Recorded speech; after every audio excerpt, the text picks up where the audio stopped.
Hi guys, welcome to another episode of Young Professional African Edition with your host, Jonathan Rwanika. And Chanel Mudley, equipping you with all the right tools to jumpstart your career in an African context by sharing experiences and spreading the gospel of information. With original music brought to you by Africa's own Unil Badiachi.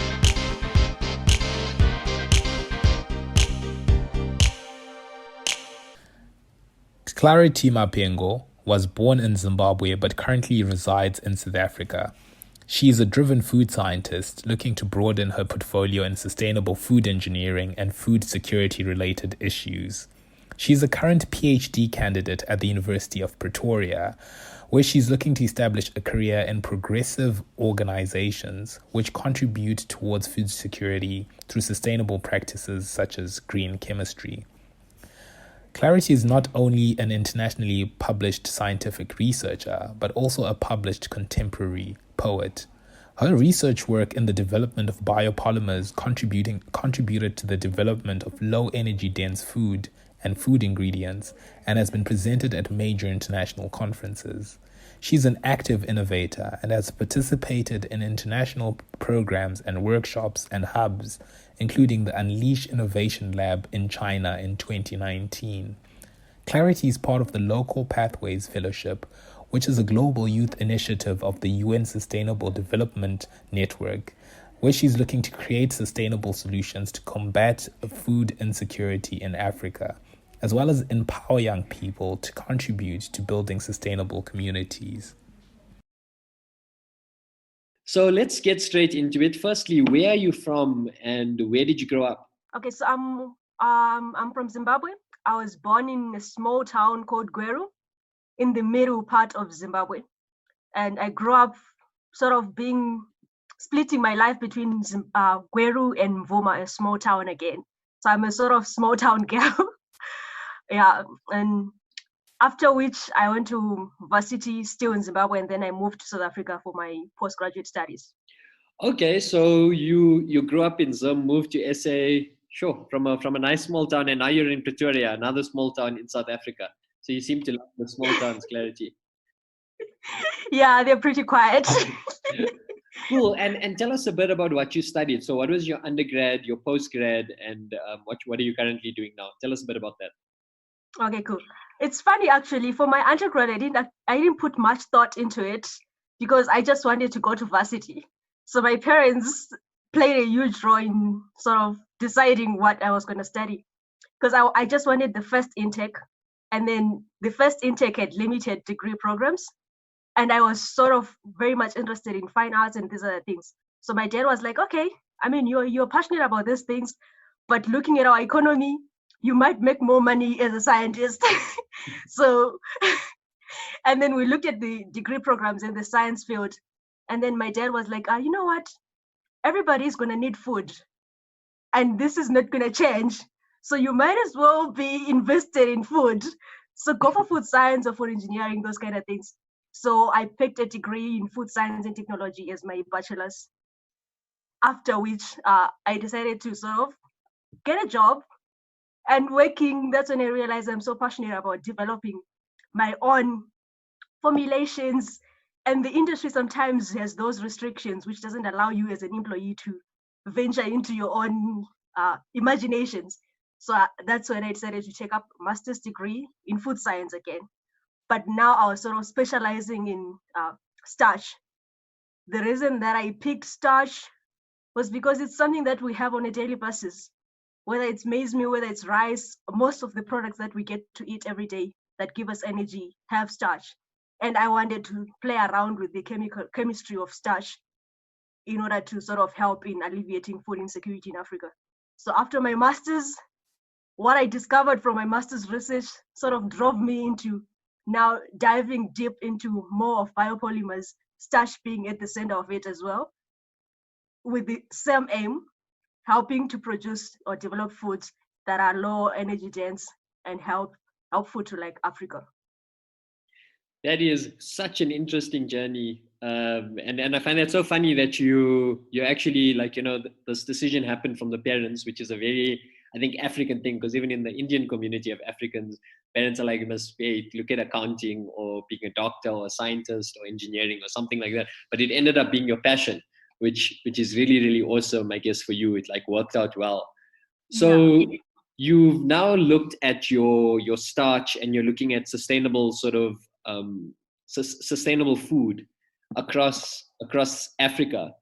Do you think that there's sort of a lot of opportunities that you've identified, and what are some of the barriers that you think are preventing you from implementing these really cool your thesis essentially? So what I realized, like especially when you're starting your research, you have to get grants funding, and most of the funding that we get in most institutes come from Europe or USAID, and these are other huge organizations, and they have an idea of some sort of saying, okay, this is the area you're supposed to be researching on.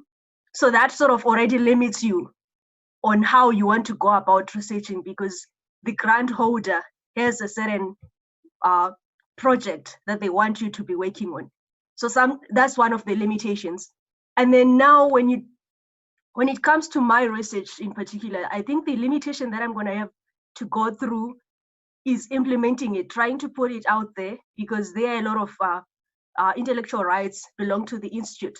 So you have to work in collaboration with the institute within their legal bounds, so that you can try and implement this and put it out there. Otherwise, without them approving, then you can't go up, or you have to create new ideas that are not attached to what you did as a student, because everything that you did belongs to the university.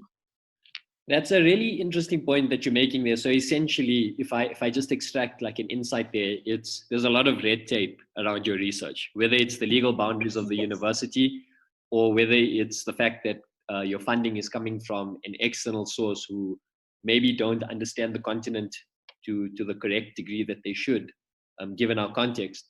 So in an ideal situation, if you could fund this idea yourself, and there was no legal barriers around it, do you think that this could actually develop into a solution that could be scaled across Africa, and that could actually help around food sustainability? So let's say there was no red tape.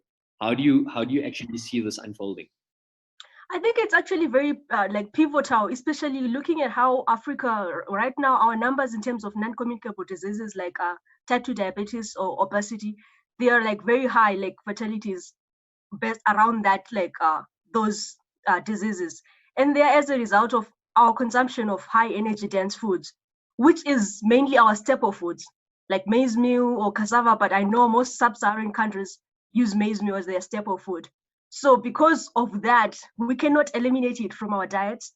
But what we can do is manipulate its chemical composition in such a way that it still plays a vital role in our day-to-day dietary supplements, but we don't get to have certain repercussions like type 2 diabetes. So with my research, what I did working around the chemistry of starch in the maize meal was to sort of develop new compounds that are organic within that constituent. And then now when you have to prepare, let's say maybe for example, most children from low income generating families, they don't have money to buy fancy cereals for their babies.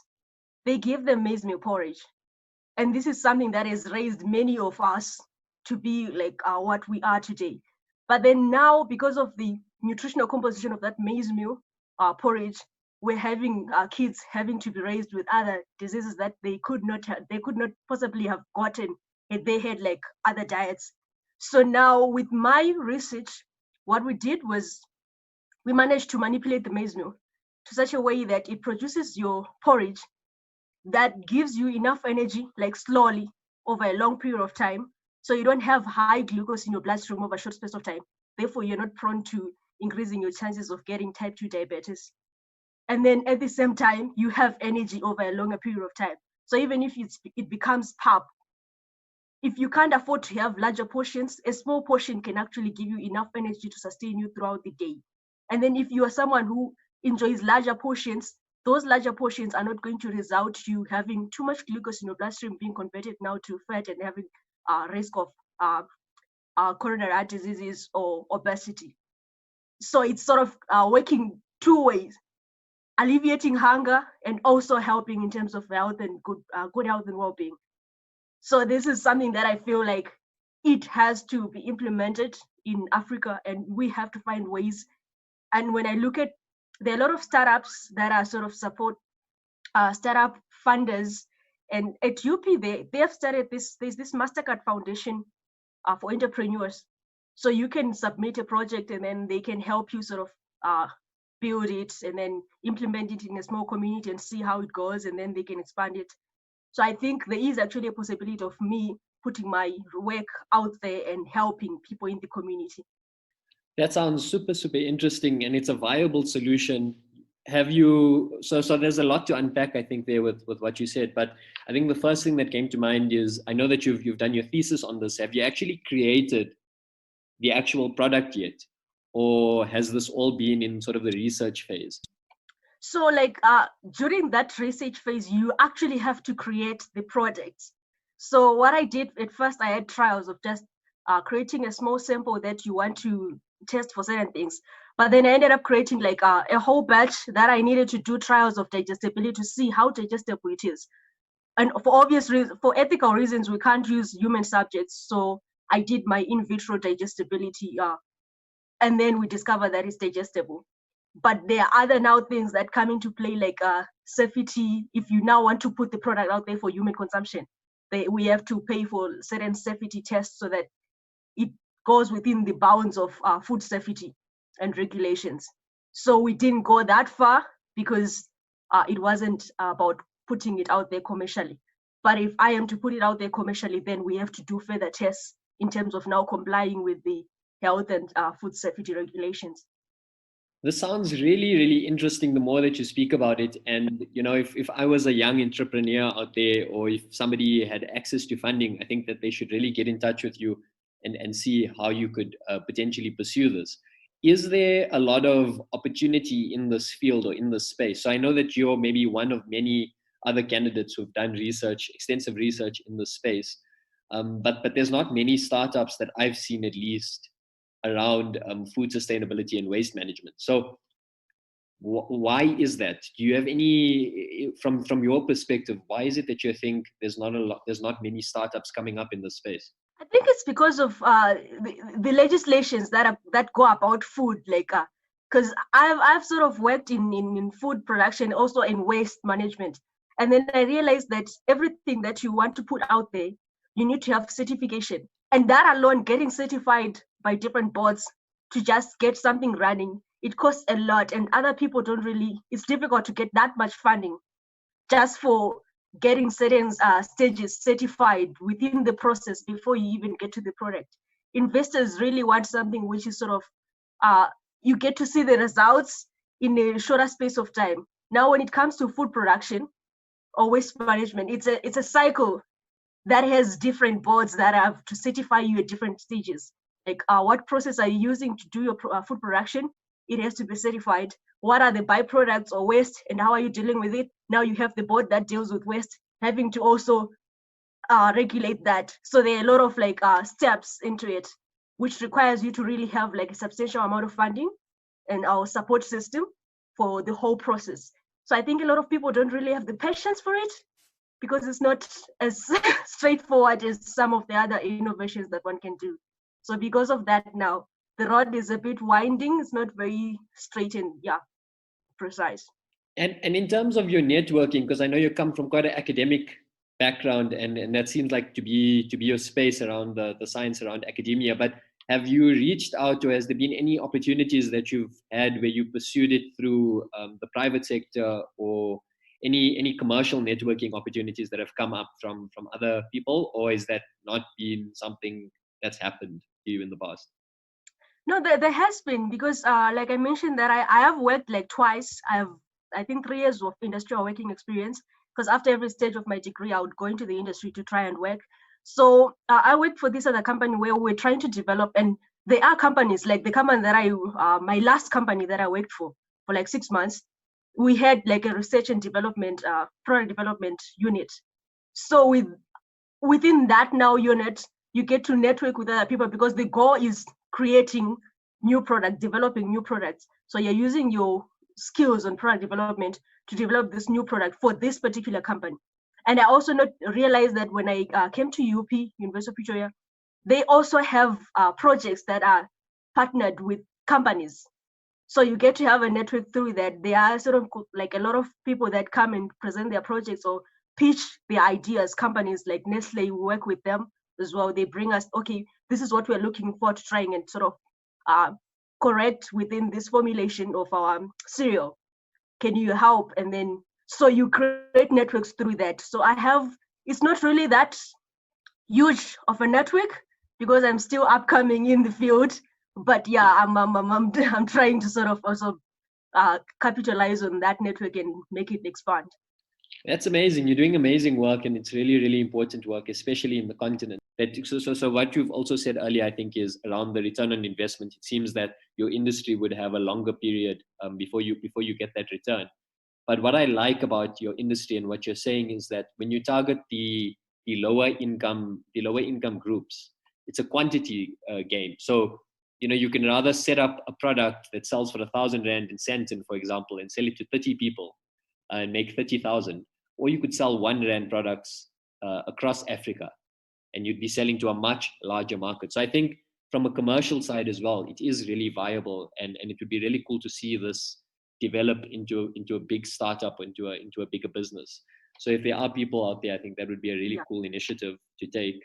And in terms of graduate opportunities, is there a lot of opportunities that you've seen from working in the companies where they're bringing in interns and graduates, and what has been your experience with that? Yeah, there are a lot of opportunities actually. When I was doing my undergrad, I had a chance for a full year internship at another dairy company. So you get to learn how to actually do things outside the academic environment. And I have had friends that have finished their degrees and then they've gotten jobs as graduates, internships and stuff like that. So those opportunities are really there out there. Probably they might not be paying as much as people would anticipate, but that's how the industry is. You don't get paid that much until you get to a certain level. But really, they are there, those opportunities. Okay, and do you have to be in the science field in order to take advantage of these opportunities? Or is the interview process to become a graduate or to become an intern in these companies around food, sustainability and waste management, is it quite degree agnostic, or do you have to have a science degree? What is your experience with the group that you've worked with? Are people from varying backgrounds? Yeah, there are people from varying backgrounds, but I have realized that most of them are really having like a science degree or social science degree, but somehow with their sort of an understanding of whether it's the chemicals that are used if you're working in maybe waste management for that particular. But then they are like for all spectrum, because remember, as much as a company is running for production, they need people that are into marketing. And for you to market a product, you don't have to be a food scientist or an engineer. You have to have like skills in marketing. So they take into consideration all those, depending on where they want to fit you in. You need to have certain skills that are applicable to that. But what I can safely say is that I haven't really met someone who got a chance to be part of these internships without a degree. But it doesn't matter which degree, it will fit somewhere within the organization. Yeah, I think that's quite a typical thing, at least in South Africa, that I've noticed, is that you need a degree at the minimum before you get accepted into these different programs. Could you maybe, and I'm not sure if you can recall, but name some of these companies and then tell us how you actually got in? Was it through the university networking program, or did you go online on like a careers portal and then applied for it? In Zimbabwe, the two companies that I worked for, it was sort of, but I just got a phone call from someone. They're like, "Oh, I heard you come back from SA. Are you here for a longer period of time?" I'm like, "Nah, probably just a month or so." Like, okay, there's this opening. It might be fitting for you. I'm like, okay.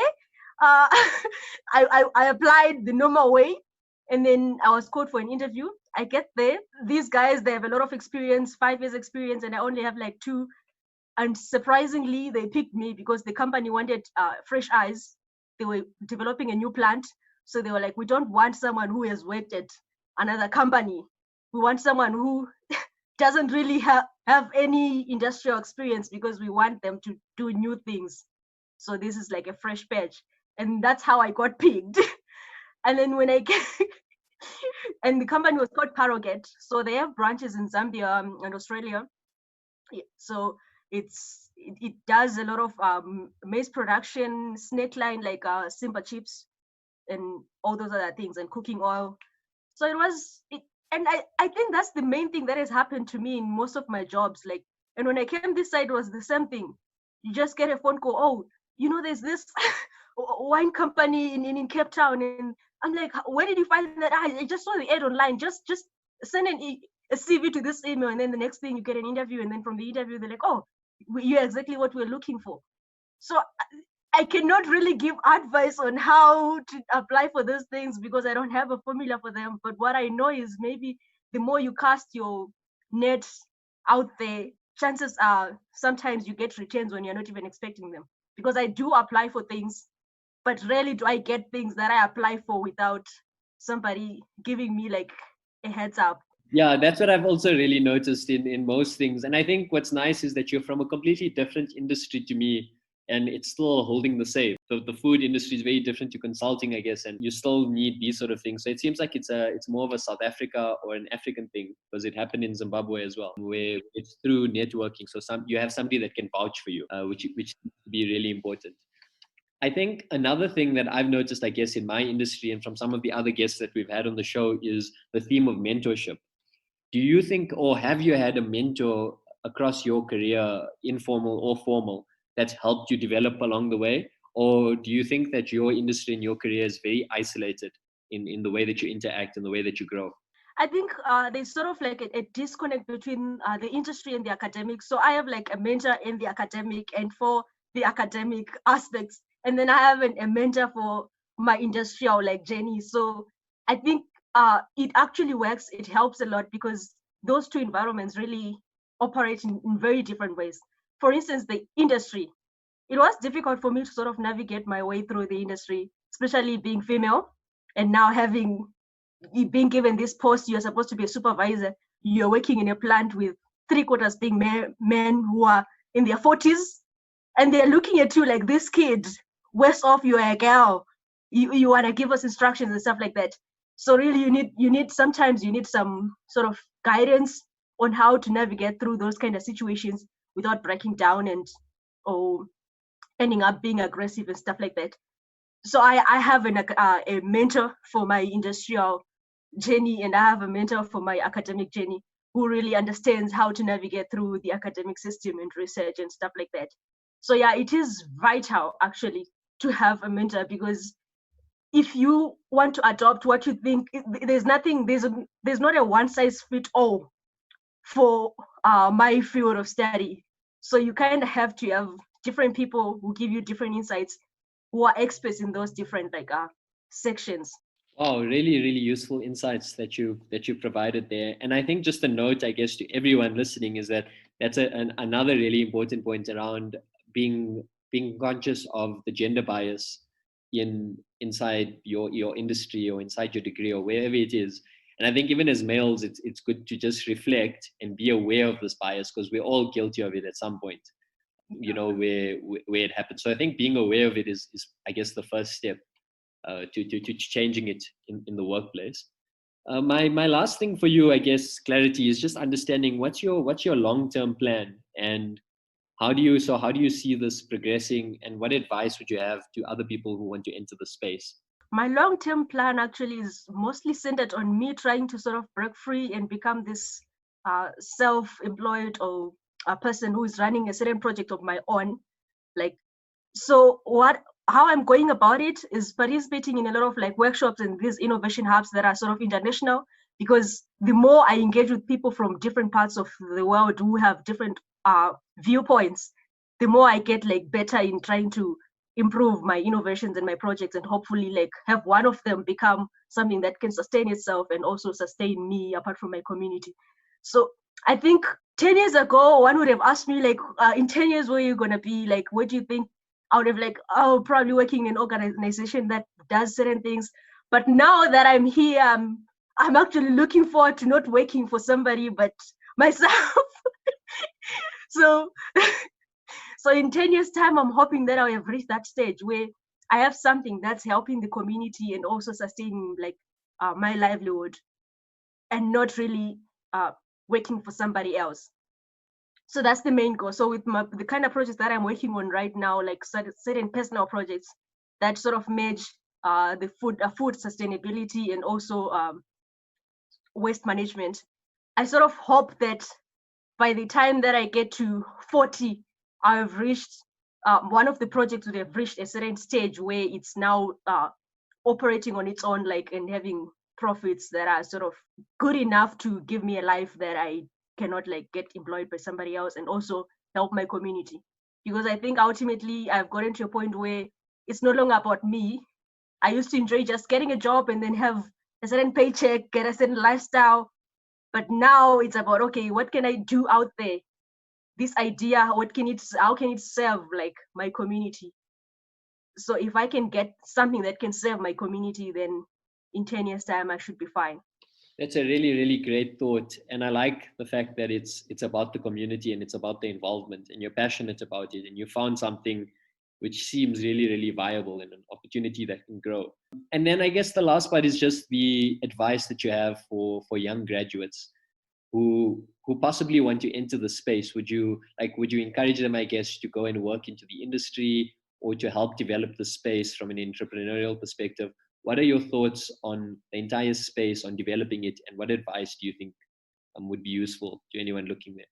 I think one should. I think every young person out there should really go with their heart, because these two spaces, like the industry or entrepreneurship, if you're not really putting your heart into it, you will not find it easy for you to navigate through or even become successful.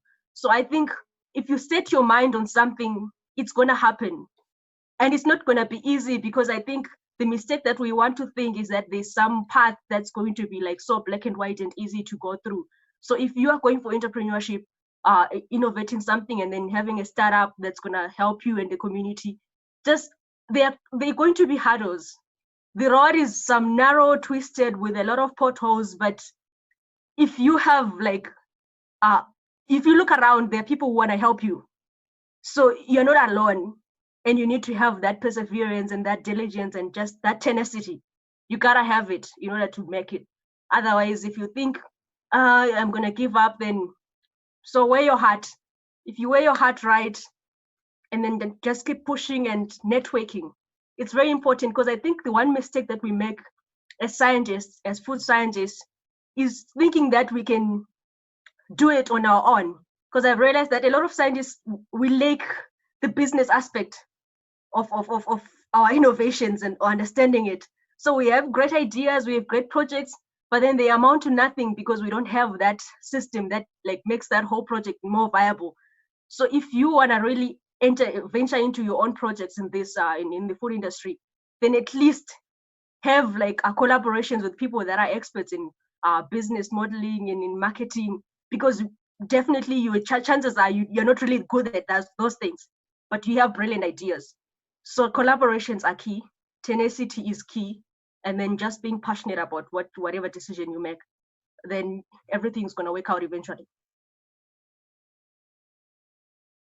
Well, this was a brilliant interview, I think. Maybe it's because I'm a finance person, and I think a few of our episodes were focused on finance previously.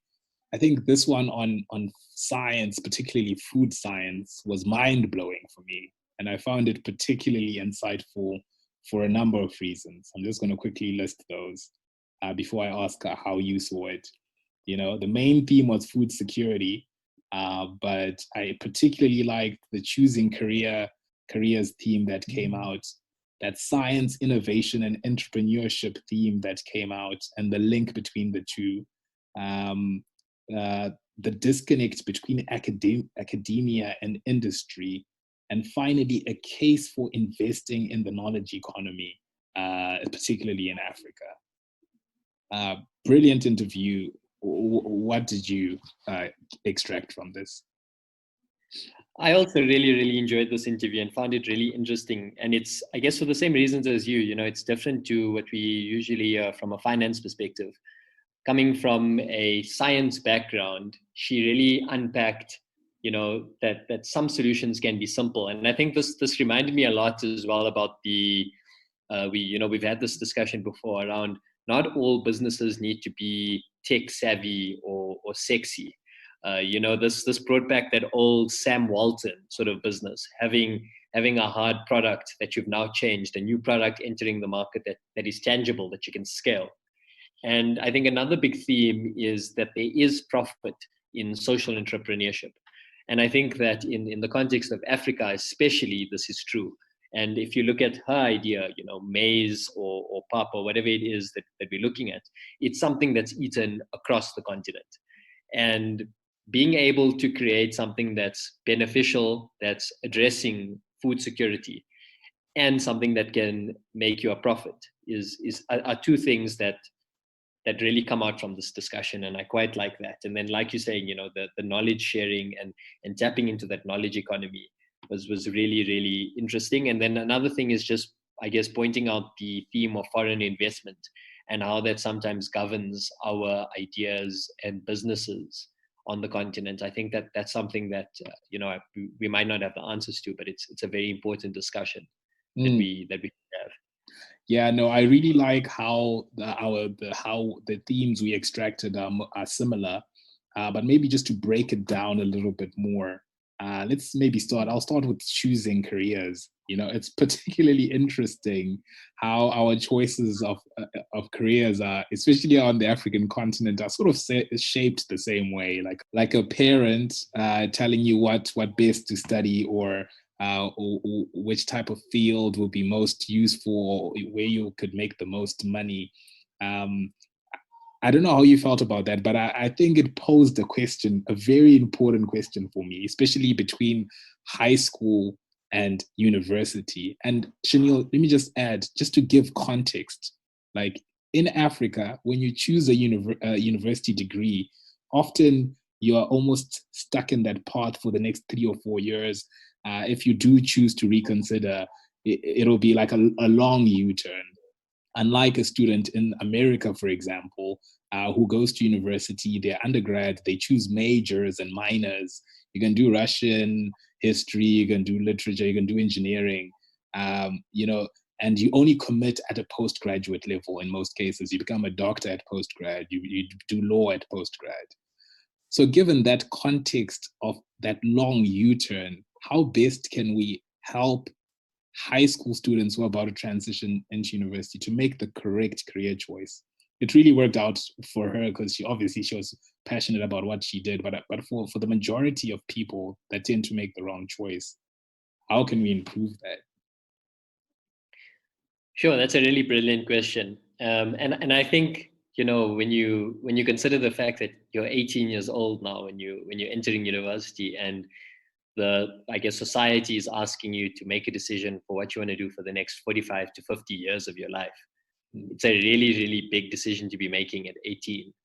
So I think, from a logic perspective, or just from breaking it down, we need to reduce the opportunity cost of our U-turns. So we need to enable more cross-functional and a more robust education system that allows you to transition across different fields, regardless of what degree you have, but at the same time building the adequate amount of skills to ensure that you're functioning as a contributor in the larger economy. So I think that's a very, very difficult question to answer, but I don't think it's an impossible question to answer. And I think it's important to pose the question, right? As you always say, maybe someone might have the solution out there. But also maybe just to state that there are like for example, the US example, are places where this is happening. And to take it even further, I studied and trained to be a chartered accountant in South Africa. And we have a very linear path. But if you go in the UK, where I think the CA program actually started, you don't even need to study accounting and finance to be a CA. You can study engineering. CA is something you do when you're in corporate and you write all your board exams, which is wild, right? Obviously, technically, we might be better CAs technically, but in the real world, technically doesn't matter because you can Google things. What matters is the more of the business acumen, right? Which I think someone with that diverse background of study would possess more than someone who has done accounting from first year up until fourth year, and accounting up, and I don't know if you understand what I'm trying to say. Like, Yeah, it is I'm on possible the same page as you. to Yeah. have that. It exists. Yeah, I think that's a really strong point to make, because what that also points out to is that, typically in Africa, we've got the academia part down, but we don't necessarily tie that up nicely to what's happening in industry or what's happening in the business world. So there's definitely a gap between the two. And I think even building on that is another discussion point, or another point of mine that we discussed, was around the fact that, we've got these brilliant minds that come through the system, and they publish these dissertations, which are often, they could be content changing. And what happens to them? They either get published in a journal that gets put away with the numerous hundreds of other volumes, or pushed away in a desk in a hard copy format. But we don't ever act on those. So we've got a whole bunch of knowledge, publishable knowledge, and patentable knowledge. Bit of a wordplay there. But then we never action those, or we never turn those into business or opportunities. So I think that's something that we really miss out on as well. That disconnect between academia and industry. No, I totally agree with you there, Chanel. So maybe the second theme, which also really brings out how amazing this interview was that link between science, innovation, and entrepreneurship. When I think science, I promise you, I do not immediately think entrepreneurship, and I don't know why. We should. Like, I think Elon Musk and other examples have shown us that there is a connection, right? You can be a scientist and an entrepreneur.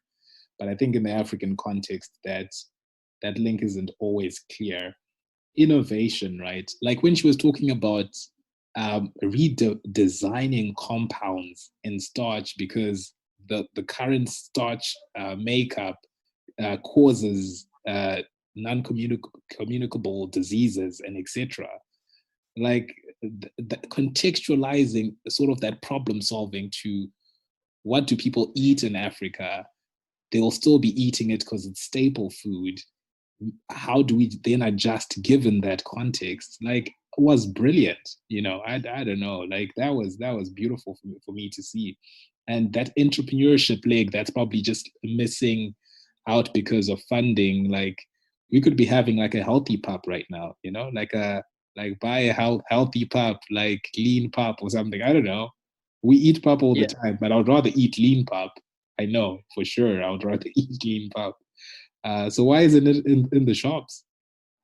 And that's the point that I struggle to get around my head, because we see there when you look in the market now, or at least in the food space, there's gluten-free bread, there's these protein pancakes, there's all of these things, and here there's this idea which is fairly simple. It's a simple problem. Yes, the science behind it is maybe not simple, but it's a simple problem. It's what sort of food is eaten across the continent that is low cost, and how can we scale it and make it healthier? And she's identified this, she solved the problem, the science makes sense, the product has been developed, but there's no investment to scale this. Why and not? I think that's a shame. Yes, that was for me, it was such a difficult point. It's surely a profitable idea, Chanel. Like I think you spoke about this actually in this interview, and you were like, would you rather sell a few things in microcosms like a Santon, or just sell mass produce production? Even though it's a low cost, you're selling to the entire continent. Surely there is a business case for that. Surely. Definitely. And I think that also ties into the fact that a lot of our research and development is often, governed by foreign investment, which I think also ties into why there's no businesses trying to scale in this industry at the moment, or why not everyone is jumping on board for this idea, because we typically are following the trends of what's happening in the rest of the world, but we don't often face the same problems or the same challenges that the rest of the world are facing. So it touches back on contextual problem solving and identifying that and creating an environment that helps fund it or helps guide it along the way. So I think that that's a really, really big issue, but also a really big opportunity, because if I had enough money, honestly, I would invest in an idea like this, because the product's already been developed. It's just about scaling it appropriately. Do you think that maybe the biotech industry, okay, I haven't really looked at it, but like that type of industry is probably, it's under, I'm trying to find the right word for this, like sort of like undervalued, because we always talk, and we've talked about this in other episodes, there is enough money on the continent. It's just looking for bankable projects. Do you think maybe this is an opportunity for someone listening, being that link between opportunities like charities and the vast amount of wealth that's just floating in the air on the African continent, and finding a way for them to meet somehow? I don't know. Yeah, I think that's definitely it. And I think, that's one of the reasons why we, or at least for me, why we started this, is trying to connect the dots, trying to find the right dots, first of all. Who's doing something that's socially conscious, that's helping the continent, and matching that to an investor who's looking to spend money to develop the continent. So it's definitely an interesting point, and I hope that something comes of it. Yeah. And just maybe to expand on your point, because that was also a theme for me, the case for investing in the knowledge economy and how capital is used as an influence, right? So like you're sort of governed by the amount of money, where your money is coming from. Like in this case, her funding and research are coming from Europe, and that, as you just said, shapes what she can research on. And I guess it still just ties back to the point that we need to find a way of African capital finding its way to things like this, so that it can influence based on context. Yeah, definitely agree with that. I think for me, a last point on that, that I also found quite interesting, that I'd let everybody else maybe or say that they should read. There's a really cool book called The Innovators Dilemma. I'm not sure if you've read that before, but this sort of reminded me about that. And they have a really cool analogy or case study there about BMW. BMW had electric vehicles 20 years before Tesla, 15, 20 years before Tesla created, or Tesla was anywhere on the map. And the reason, so this R&D team went to the CEO and said, like, look, this is what we found, we can build this. And the CEO said that he can't invest such a large amount of money to develop a product that doesn't have a demand for it yet. And that's the reason that they didn't invest in it and start creating this. But then you look at Tesla, smaller player in the market, able to create things that don't have a demand. So he's creating a demand by the product, which is sometimes counterintuitive. And this brings about sort of that these big institutions sometimes lack innovation because they have to answer to a board of directors or investors, or in our case, your foreign investments. So I think applying that same logic, it speaks to a lot to how sometimes our innovation in Africa is quite, it's got a lot of red tape around it because of this. So finding ways around that conceptually and practically is a big challenge, and something that we should think more about. Thank you for tuning in to this week's episode of Young Professional African Edition. If you haven't already, please subscribe to the show on Apple Music, Spotify, or whatever platform that you use to listen to podcasts. And if you enjoyed the show, give us a like and a follow. Find us on Twitter and Instagram at YP_Africa. That's YP_Africa. And if you've missed an episode, don't stress. You can catch up on our YouTube channel, YP_Africa. Like and subscribe, guys. Like and subscribe. That's it from us, guys. See you next week.